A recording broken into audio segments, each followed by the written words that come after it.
छत्रपती संभाजी महाराज, छत्रपती संभाजी राजे यानी संभाजी, यानी छत्रपती संभाजीराजे भोसले या शंभूराजे।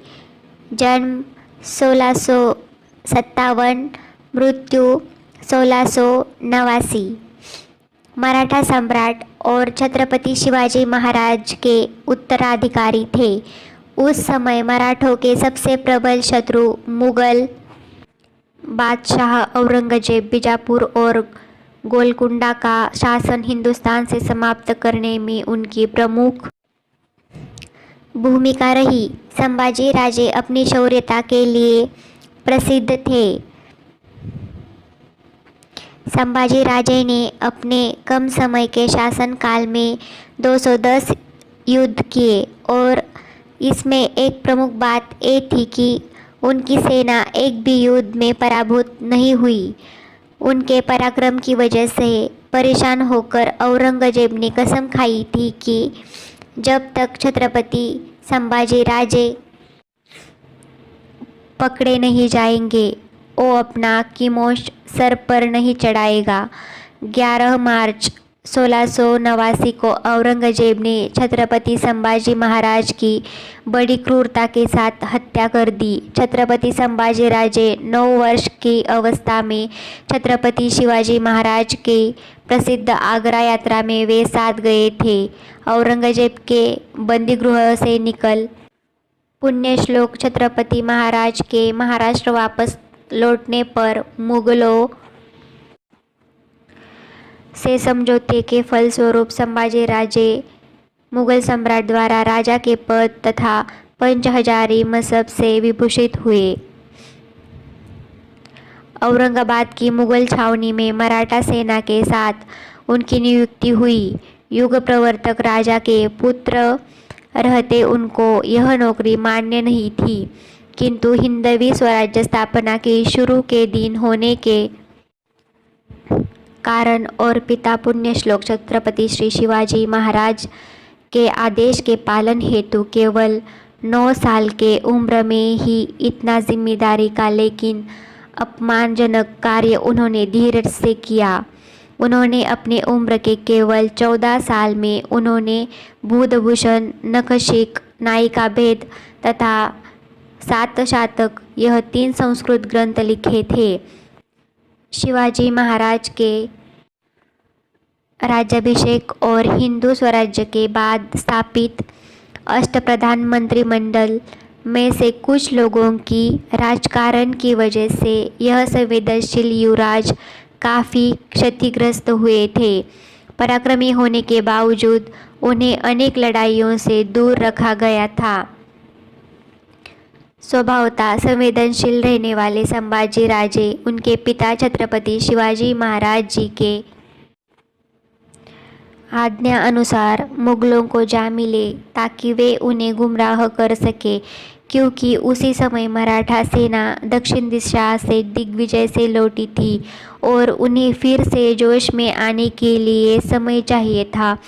इसलिए मुगलों को गुमराह करने के लिए शिवाजी महाराज जी ने ही उन्हें भेजा था। वह एक राजतंत्र था। बाद में छत्रपति श्री शिवाजी महाराज जी ने ही उन्हें मुगलों से मुक्त किया, मगर इस प्रयास में पत्नी रानी दुर्गाबाई और बहन गोदावरी उनको अपने साथ लेने में असफल रहे।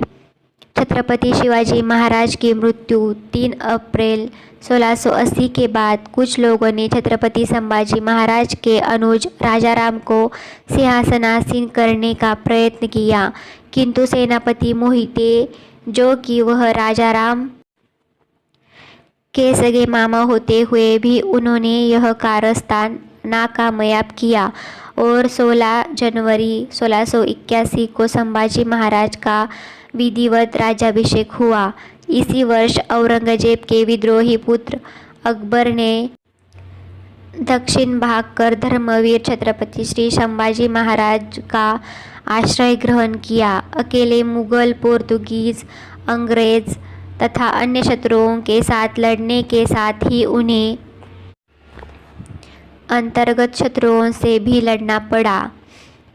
राजा राम के कुछ समर्थकों ने औरंगजेब के पुत्र अकबर से राज्य पर आक्रमण करके उसे मुगल साम्राज्य का अंकित बनाने की गुजारिश करने वाला पत्र लिखा, किंतु छत्रपति संभाजी महाराज के पराक्रम से परिचित और उनका आश्रित होने के कारण अकबर ने वह पत्र छत्रपति संभाजी को भेज दिया। इस राजद्रोह से क्रोधित संभाजी महाराज ने अपने सामंतों को मृत्युदंड दिया, तथापि उनमें से एक बालाजी आवजी नामक सामंत की समाधि भी उन्होंने बनाई, जिनके क्षमा का पत्र श्री छत्रपति संभाजी को उन सामंत के मृत्यु पश्चात मिला।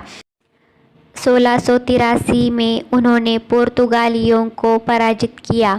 इसी समय वह किसी राजकीय कारण से संगमेश्वर में रहे थे। जिस दिन वो रायगढ़ के लिए प्रस्थान करने वाले थे, उसी दिन कुछ ग्रामस्थों ने अपनी समस्या उन्हें अर्जित करनी चाहिए, जिसके चलते छत्रपति संभाजी महाराज ने अपने साथ केवल 200 सैनिक रख के बाकी सेना को रायगढ़ भेज दिया। उसी वक्त उनके एक फितूर गनोजी शिर्के, जो कि उनकी पत्नी येसुबाई के भाई थे, जिनको उन्होंने वतनदारी देने से इनकार किया था, मुगल सरदार मुकर्रब खान के साथ गुप्त रास्ते से 5000 की फौज के साथ वहां पहुँचे। यह वह रास्ता था जो सिर्फ मराठों को पता था, इसलिए संभाजी महाराज को कभी नहीं लगा था कि शत्रु इस ओर से आ सकेगा। उन्होंने लड़ने का बहुत प्रयास किया, किंतु इतनी बड़ी फौज के सामने 200 सैनिकों का प्रतिकार काम कर न पाया और अपने मित्र तथा एकमात्र सलाहकार कवि कलश के साथ वह बंदी बना लिए गए। औरंगजेब ने दोनों की जुबान कटवा दी, आंखें निकाल दी। 11 मार्च 1689 हिंदू नववर्ष दिन को दोनों के शरीर के टुकड़े करके हत्या कर दी। कहते हैं कि हत्या पूर्व औरंगजेब ने छत्रपति संभाजी महाराज से कहा कि मेरे 4 पुत्रों में से एक भी तुम्हारे जैसा होता तो सारा हिंदुस्तान कब का मुगल सल्तनत में समाया होता। जब छत्रपति संभाजी महाराज के टुकड़े तुलापुर की नदी में फेंक के गए तो उस किनारे रहने वाले लोगों ने वो इकट्ठा करके शिला के जोड़ दिया, जिसके उपरांत उनका विधिपूर्वक अंत्य संस्कार किया। छत्रपति संभाजी महाराज का ये बलिदान और उनको पीड़ा देने का काम मुगलों ने औरंगजेब के कहने पर 1 महीने तक चालू रखा और उनको महीना भर तड़पाते रहे और आखिर में उनके शरीर के पैरों से लेकर गर्दन तक टुकड़े टुकड़े करके मार डाला। कहते हैं इससे पहले औरंगजेब ने उन्हें अपना हिंदू धर्म त्याग कर मुगलों का धर्म अपनाने की मांग रखी थी, लेकिन युग प्रवर्तक राजा छत्रपति शिवाजी राजे का बेटा और अपने धर्म पर पूरी निष्ठा और श्रद्धा रखने वाले संभाजी राजे ने ये मांग फटकार दी और इस्लाम का स्वीकार कतई न करने का निश्चय औरंगजेब को बता दिया था। छत्रपति शिवाजी महाराज की जय। अगर आपको यह निबंध अच्छा लगा हो तो प्लीज़ चैनल को सब्सक्राइब कीजिए, वीडियो को लाइक कीजिए, शेयर कीजिए और नए वीडियो के नोटिफिकेशन के लिए बेल आइकॉन को प्रेस कीजिए।